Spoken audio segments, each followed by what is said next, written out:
상해사망보험금이 3억이 나올 줄 알았는데 질병사망보험금 2천만 원만 나온 거예요. 안녕하세요. 찐손TV의 최주의 손해사정사입니다. 오늘은 질의를 해주신 것 중에 보험금 분쟁이긴 한데 금액이 조금 많이 커서 이야기를 드리려고 해요.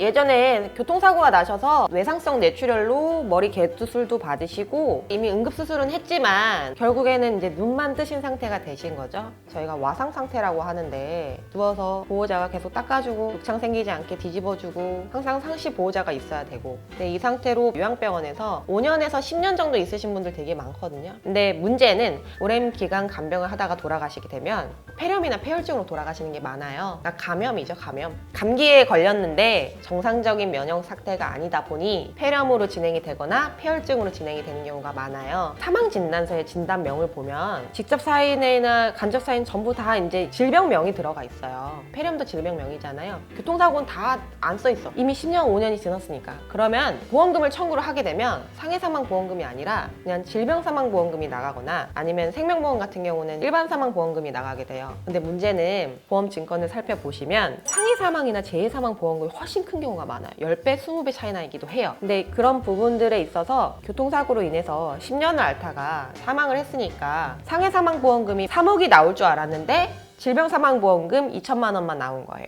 그래서 그렇게 문의 주시는 분도 많은데 그때는 어떻게 결정을 내리냐면요. 사고 당시에 환자분 상태가 되게 중요해요. 사고가 얼마나 컸는지, 일상생활 할 수 있는 정도인지 어떤지 정확하게 진단명만 보진 않고요. 인과관계도 좀 많이 보고요. 직접적 사인에 대해서도 확인을 많이 하는데 사망진단서 내용을 읽어보시고 이게 질병으로 써있는지 재해 체크가 되어 있는지 아니면은 기타 원인이라 써있는지 그 내용들을 보고 아 이거는 문제가 생길 것 같다 라고 하는 생각이 드시면 상담을 좀 받아보시는 게 좋으세요. 서류도 다 준비하셔서 어차피 전화 상담하시면 뭐뭐 필요한지 서류를 다 알려드리니까. 참고로 이런 건을 진행할 때는 차트가 엄청 많아요. 진단서는 당연히 기본적으로 다 필요하고요. 의료 차트 전부 다 필요해요. 그래야지 환자분이 언제 어떤 거를 계속적으로 알아왔는지를 좀 체크를 할 수가 있고 이게 인과관계가 있는지 없는지 판단을 할 때 사고 직후부터 언제부터 그런 문제점이 발생을 했는지 질병들이 이런 내용들도 봐야 될 수도 있어서 제가 제일 많이 본 게 사천장이었어요.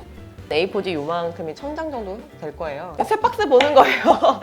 그래서 서류를 준비를 하실 때 병원에다가도 저도 미리 전화를 해서 이걸 받아오시라고 해요. 병원에서 뭐라고 하냐면 이거 다 뽑으려면 1, 2주 걸려요. 2주 뒤에 찾으러 오세요. 이렇게 얘기하거든요. 뽑아주긴 해요. 단지 차트비가 돈이 많이 들어갈 뿐이지. 저는 원칙 일단 차트는 웬만한 건 다 보고 하는 게 맞다고 생각이 들긴 해요. 그 부분은. 다른 케이스도 있을 수도 있어요. 굳이 그걸 안 봐도 되는 케이스들도 있을 수 있으니까 상담을 하시면서 어떤 서류 필요하신지 어떤 차트를 준비해주면 좋은지 진행을 하실 때 미리 연락을 주시면 수월하게 일을 할 수 있다라는 거를 좀 설명을 드리고 싶었거든요. 근데 이런 사망보험금 분쟁은 보험금이 크기 때문에 보험사 입장에서는 안 주려고 하겠죠. 정확하게 사고 조사를 또 철저히 해야 되는 부분이고 사실 확인을 해야 되는 부분이 많다 보니까 기간이 오래 걸려요. 그냥 단순하게 우리 남편은 교통사고 나가지고 2년 정도 병원 누워있다가 사망한 거야. 사망보험 줘야 되지 않겠어? 라고 그렇게 판단하는 거는 보험 소비자이신 분들이 이렇게 생각을 하는 거고 저는 전문인이니까 이런 걸 판단을 할 때 사고 직후에 어떤 수술을 받으셨는지 응급실 가셨을 때 상태가 어떤 상태였는지 만약에 폐렴이라면 이 폐렴 증상이 언제부터 있었는지 이런 부분들을 쭉 봐야 되기 때문에 기간이 오래 걸립니다. 보험금이 클수록 원래 분쟁 기간이 더 오래 걸려요. 분쟁 자체가 해결이 안 되면 결국에는 소송까지 가는 케이스들도 있기 때문에 최대한 사망 진단서를 뗐을 때 청구를 그냥 무작정 하지 마시고 진단서 내용을 조금 읽어보셨으면 좋겠어요. 인터넷 치시면 요즘에 사망 진단서 보는 법이나 이렇게 치시면 너무 설명이 잘 돼 있거든요. 봤을 때 이거는 분쟁이 생길 수도 있겠다라고 하는 게 있으면 상담을 먼저 진행하시고 서류 준비하셔서 청구 과정을 어떻게 하실지 방향을 설정하는 게 제일 좋지 않을까 싶어요.